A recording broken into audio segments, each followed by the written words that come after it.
जम्मू कश्मीर में 370 हटने के बाद लोगों को उम्मीद थी कि अपनी चुनी हुई सरकार बनेगी और लोगों के जो मसले मसाइल हैं वो एक तरह से हल होंगे।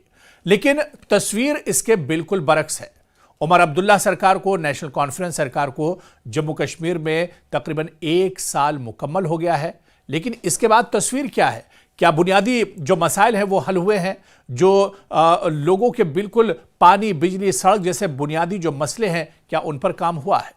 दरअसल ये मुद्दा इस वजह से हम उठा रहे हैं क्योंकि पिछले दिनों जिस तरह से बडगाम की सड़कों पर मंजर दिखाई दिया, वो सिर्फ एक एहतजाज नहीं था, वो एक सिसकी थी, एक पुकार थी, एक ऐसी आवाज थी जो बारिश, बर्फ, मौसम किसी चीज से नहीं डरती, लेकिन अब प्यास से डरने लगी है। जी हां, ये लोग सियासी नारों के लिए नहीं निकले थे, ये स्टेटहुड मांगने के लिए नहीं, मुस्तकिल रियासत के लिए नहीं, 370 के लिए नहीं, बल्कि वो सिर्फ पानी चाहते हैं।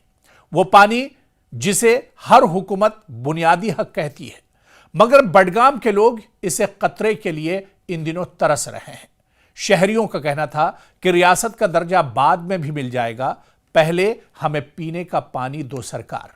यह जुमला सिर्फ एक मुतालबा नहीं है, यह एक पूरी कहानी है। वो कहानी जिसमें 1 साल से बुनियादी मसाइल अपनी जगह खड़े हैं और सरकार के वादे कहीं और। यानी 1 साल सरकार को मुकम्मल हो गया, लेकिन इस एक साल के कामकाज की अगर जांच पड़ताल की जाए, गहराई में जाकर देखा जाए, तो यह साफ होगा कि पिछले 1 साल में लोगों के बुनियादी जो काम है वो एक तरह से हल नहीं हुए हैं। जो मसाइल हैं वो जूं के तू हैं। दरअसल बडगाम में प्यास की कहानी पर आप देखिए कि इतना बड़ा मसला पानी का बना हुआ है बडगाम में और बडगाम के आसपास के इलाकों में, जहां पर अब लोग एहतजाज करने पर मजबूर हो गए हैं। देखिए, लोग सड़कों पर कब निकलते हैं? जब उनके सब्र का पैमाना लबरेज हो जाता है, जब उनके पास कोई ऑप्शन नहीं बचता है, तब वो एहतजाज करते हैं, तब वो सड़कों पर उतर कर आते हैं और उनका गुस्सा फूटता है। बडगाम के कई देही इलाकों में पिछले कई महीनों से साफ पीने के पानी का शदीद बहरान है। जी हां, एक एक घूंट पानी को लोग यहां पर तरस रहे हैं और यह बात किसी और इलाके की हम नहीं कर रहे हैं। दरअसल बडगाम श्रीनगर से ज्यादा दूरी पर नहीं है, यानी जो रियासत का और जम्मू कश्मीर का दिल है श्रीनगर, उसके आसपास के जो इलाके हैं, यानी चिराग तरे अंधेरा एक तरह से कहा जा सकता है कि श्रीनगर के पास बडगाम का इलाका है और यहां पर पीने के पानी की इतनी ज्यादा किल्लत है। न घरों में पानी पहुंच रहा है, न टैंकर्स का कोई निजाम है और ना ही लाइनों की कोई मरम्मत। मजबूर होकर लोगों ने श्रीनगर गुलमर्ग हाईवे ब्लॉक कर दिया और यह एहतजाज किसी सियासी जमात की कॉल पर नहीं था, बल्कि जिंदगी की बुनियादी जरूरत के लिए लोग एहतजाज करने पर मजबूर हुए थे। और इसी वजह से लोगों ने कहा कि सरकार पहले हमें पानी दे दो, सियासत तो बाद में भी होती रहेगी।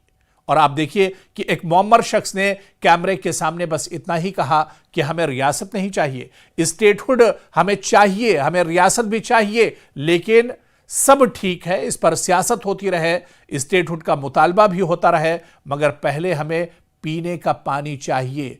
हम जब जिंदा ही नहीं रहेंगे तो स्टेटहुड और मुकम्मल रियासत का दर्जा हमारे किस काम का है?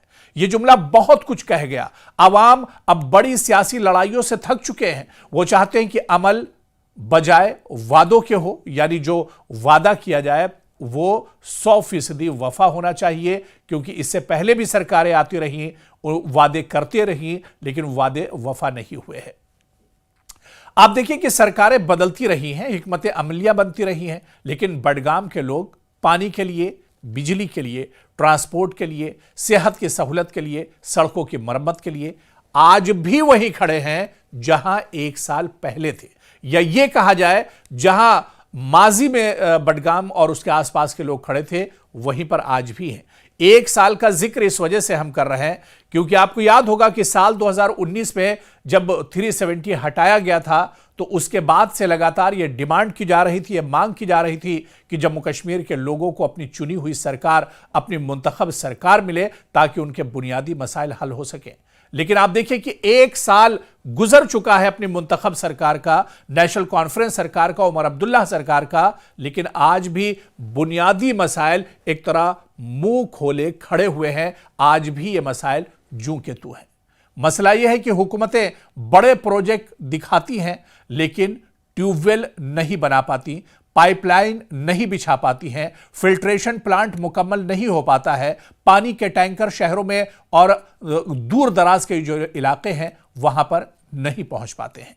और एहतजाज करने वालों ने इसी वजह से कहा कि हमारी फाइलें दफातर में धूल खा रही हैं, सरकार की टीमें आती हैं, तस्वीरें खिंचाती हैं, चली जाती हैं, हम वोट देते हैं लेकिन बदले में हमें पानी तक नहीं मिलता है। और यही वजह है कि आज 1 साल के बाद भी बडगाम और उसके आसपास के लोग एक तरह से परेशान हाल हैं और पीने के पानी को लेकर एक तरह से तरस रहे हैं। ये जुमले हुकूमत को झिंझोड़ने वाले हैं। आप देखिए कि लोग रोजमर्रा की जंग किस तरह से इन इलाकों में लड़ रहे हैं। बडगाम के कई घरों में खवातीन दूर दूर से पानी भरकर लाती हैं, बच्चे सुबह स्कूल खाली पेट नहीं खाली हाथ जाते हैं। बीमार अफराद के लिए साफ पानी न होने के बायस बीमारियां बढ़ रही हैं। ये मसाइल वो नहीं जो टीवी मुबाहिसों में आते हैं, ये वो मसाइल हैं जो घरों के अंदर खामोशी से चीखते हैं। आवाम का सवाल यह भी है कि हमारी मुंतखब हुकूमत आखिर कहां है, जिस हुकूमत को हमने इतनी उम्मीदों के साथ बनाया था कि हमारे मसाइल हल होंगे। वो सरकार आखिर हमारी इन परेशानियों को क्यों नहीं देख रही है? वो सरकार आखिर हमारे इन मसाइल को क्यों नहीं सुन रही है? लोग कहते हैं कि सरकार हमारे घरों में पानी नहीं ला सकती, तो बड़े दावों का क्या मतलब है? यह सवाल सिर्फ बडगाम का नहीं, पूरे कश्मीर का एक तरह से सवाल बन रहा है। यह प्यास सिर्फ पानी की नहीं, जिम्मेदारी की भी है। बडगाम के लोग पानी मांग रहे हैं, कोई सियासी ओहदा नहीं मांग रहे हैं, कोई खुसूसी दर्जा नहीं मांग रहे हैं, कोई नई रियासत इनकी डिमांड नहीं है। वो चाहते हैं कि कम से कम वो बुनियादी चीजें जिनका हुकूमतें हर साल वादा करती हैं वो बस इनकी पूरी हो जाए। इन्हें एक वक्त का पानी टाइम से मिल जाया करे ताकि इनके बच्चे एक तरह से प्यास से न तड़पें, इनकी खवातीन को घरों से बाहर ना निकलना पड़े और इनके जो दैरीना मसाइल हैं वो एक तरह से पूरे हो जाएं। देखिए, दैरीना मसाइल में तो बहुत से मसाइल हैं, लेकिन अगर पानी ही इलाके में नहीं होगा, आपके घर में अगर पानी ही नहीं पहुंचेगा तो आपकी लाइफ लाइन एक तरह से कट जाएगी, आप एक तरह से मरने को मजबूर हो जाएंगे। और यही कुछ हालत बडगाम और इसके अलावा श्रीनगर के आसपास के इलाकों की इन दिनों है, जहां पर दुआए इस्तिस्का की जा रही है।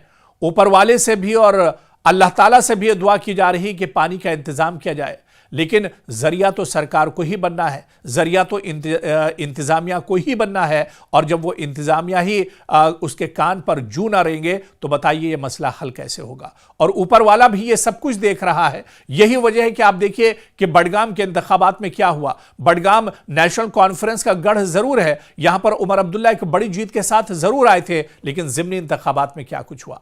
और अभी भी सरकार, आपने अगर इस पर ध्यान नहीं दिया तो लोगों के मसाइल हल नहीं किए, बडगाम और उसके आसपास के लोगों के लिए पानी और बुनियादी मसाइल का अगर हल नहीं किया तो आने वाले दिनों में नतायज एक तरह से और मुश्किल हो सकते हैं। सियासत तो आपकी चमकती रहेगी, वादे तो आप करते रहेंगे, लेकिन नतीजे हो सकता है कि आपके हक में ना आए।